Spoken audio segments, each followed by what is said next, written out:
Baik. Assalamualaikum warahmatullahi wabarakatuh. Waalaikumsalam warahmatullahi wabarakatuh.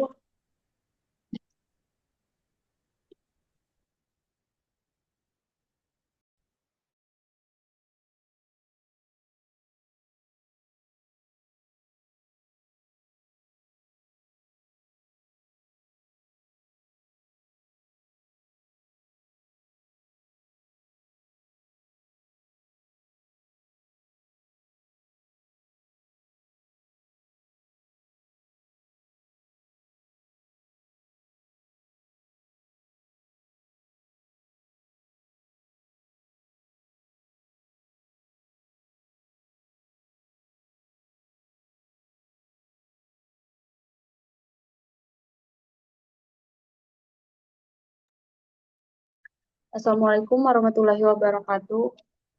Waalaikumsalam warahmatullahi wabarakatuh. Eh, Pertama-tama, perkenalkan nama saya Salama Afriana. Hari ini saya akan mempresentasikan hasil dari makalah saya yang berjudul Strategi Cerdas Rekomendasi Efektif untuk Penyempurnaan Kurikulum.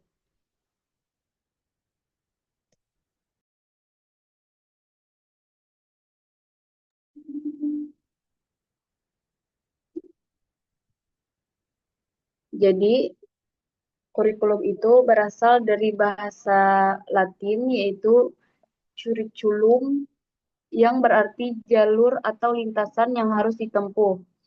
Kurikulum Merdeka adalah kebijakan untuk pemulihan pembelajaran pada tahun 2022 sampai 2024. Kurikulum ini juga menekankan pada bakat dan minat siswa. Saat ini, kurikulum Merdeka masih dalam uji tahap coba, sementara untuk kurikulum 2013 dan kurikulum darurat tetap dapat digunakan untuk satuan pendidikan. Di situ selanjutnya ada kelebihan. Yang pertama itu menciptakan dunia pendidikan yang lebih fleksibel sehingga memungkinkan pendidikan bergerak dengan lebih lincah. Yang kedua itu memberikan kesempatan kepada peserta didik untuk mendalami materi pembelajaran sesuai dengan kebutuhan mereka.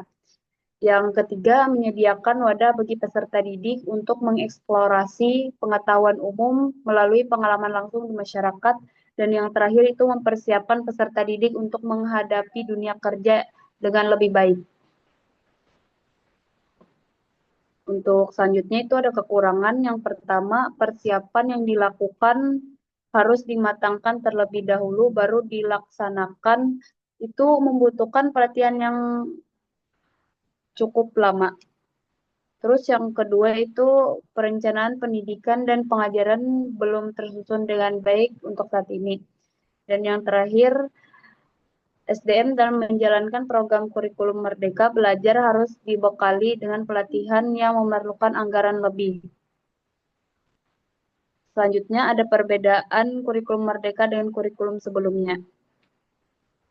Kurikulum Merdeka itu diciptakan untuk memberikan pendekatan yang lebih mudah dalam pembelajaran dengan berfokus pada materi esensial dan pengembangan karakter siswa. Tujuan dari kurikulum ini adalah untuk mendukung proses pembelajaran yang lebih baik. Sedangkan untuk pembelajaran pada kurikulum 2013 itu memiliki perbedaan yang menjadi ciri khas dibandingkan dengan kurikulum sebelumnya.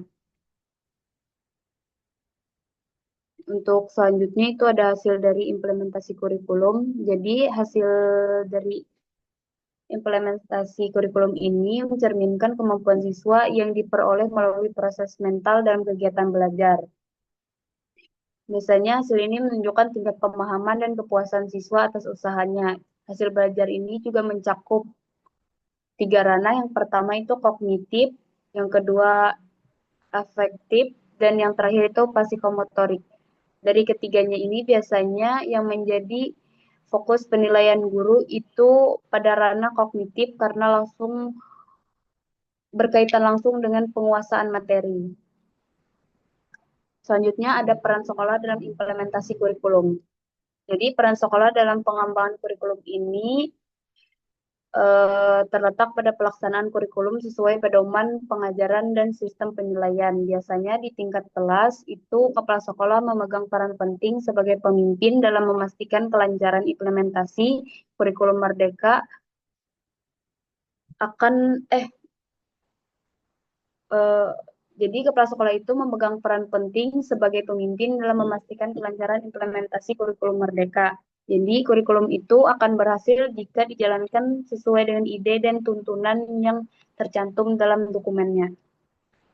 Adapun peran guru dan murid dalam kurikulum. Jadi para guru itu perlu memperoleh pelatihan dan pengembangan yang memadai agar dapat menerapkan kurikulum mereka agar dapat menerapkan kurikulum Merdeka dengan efektif. Jadi program pelatihan tersebut dapat mencakup pemahaman tentang konsep kurikulum Merdeka, strategi pembelajaran yang relevan, pemanfaatan teknologi dan proses belajar, serta evaluasi berbasis kompetensi. Guru juga bertanggung jawab untuk merencanakan dan menyusun rencana pembelajaran yang sesuai dengan prinsip serta tujuan kurikulum.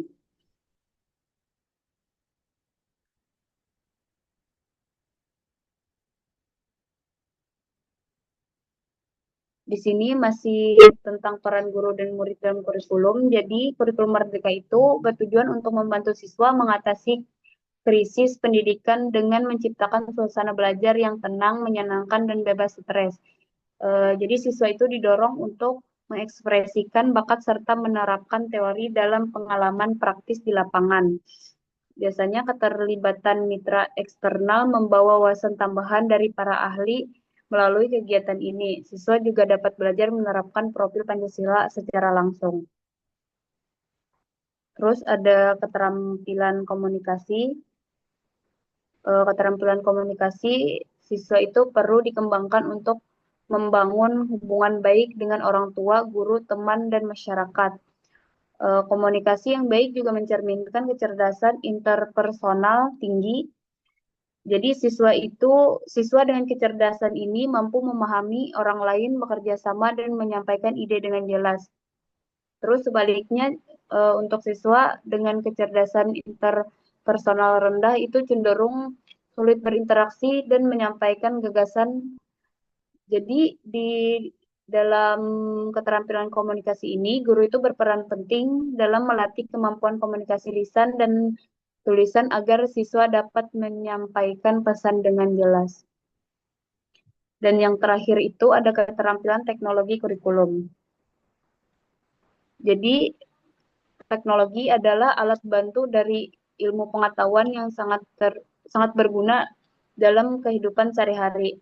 Dalam kurikulum Merdeka, untuk anak SD, teknologi itu digunakan sebagai media belajar yang menarik dan menyenangkan, misalnya seperti belajar lewat video, game, edukatif, atau ikut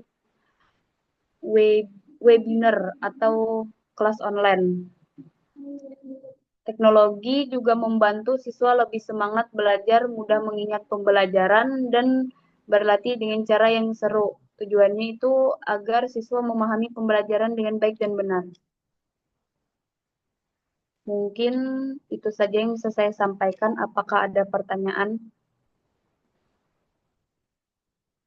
Izin masuk tanpa salam. Perkenalkan, nama saya Tri Sofiana. Saya ingin bertanya, menurut Anda sebagai pemateri, strategi apa yang paling efektif untuk mengatasi kesulitan guru dalam mengembangkan modul pembelajaran kurikulum Merdeka?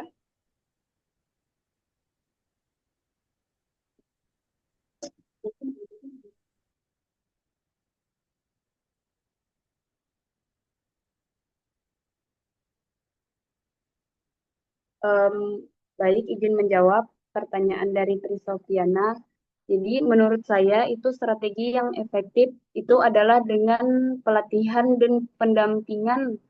Di makalah pada halaman 6 dijelaskan bahwa para guru itu perlu memperoleh pelatihan dan pengembangan yang memadai agar dapat menerapkan kurikulum Merdeka dengan efektif.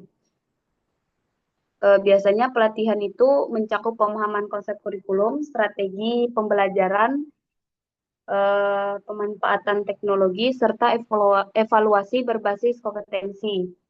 Jadi selain itu juga dukungan dari kepala sekolah melalui kegiatan supervisi dan penyediaan lingkungan belajar yang mendukung juga disebut sebagai strategi penting. Apakah ada sanggahan atau sudah cukup? Izin menyanggah. Namun, pelatihan yang terlalu teoritis atau hanya dilakukan sekali tanpa tindak lanjut kan seringkali tidak efektif di lapangan. Guru kadang tetap mengalami kebingungan, khususnya dalam merancang modul ajar, menggunakan media pembelajaran di tengah keterbatasan fasilitas, dan mengisi data di platform yang disediakan pemerintah. Bagaimana tanggapan Anda tentang hal ini? Baik, izin menjawab. Untuk kesulitan seperti dalam merancang modul ajar tadi kan itu biasanya pelatihan guru itu harus bersifat praktis dan kontekstual. Jadi itu disesuaikan dengan kebutuhan masing-masing satuan pendidikan. Jadi itu tidak hanya mencakup pelatihan satu arah, melainkan juga harus dilakukan contohnya seperti bimbingan teknis berkelanjutan atau penguatan komunitas belajar guru KLG, atau tidak seperti penerapan sistem mentor. Jadi strategi ini itu pelatihan tidak hanya meningkatkan pengetahuan teoritas, tetapi juga mendukung aksi nyata di kelas yang merupakan esensi dari kurikulum Merdeka, dan dukungan infrastruktur. Jadi dukungan infrastruktur dan kebijakan dari pemerintah juga itu harus menyertai agar strategi tersebut itu bisa berjalan dengan optimal. Mungkin seperti itu jawabannya. Apakah bisa diterima atau masih ada sanggahan? Baik, sudah cukup. Terima kasih. Baik, mungkin sekian dari saya. Selanjutnya saya kembalikan ke teman-teman. Wassalamualaikum warahmatullahi wabarakatuh. Waalaikumsalam warahmatullahi wabarakatuh.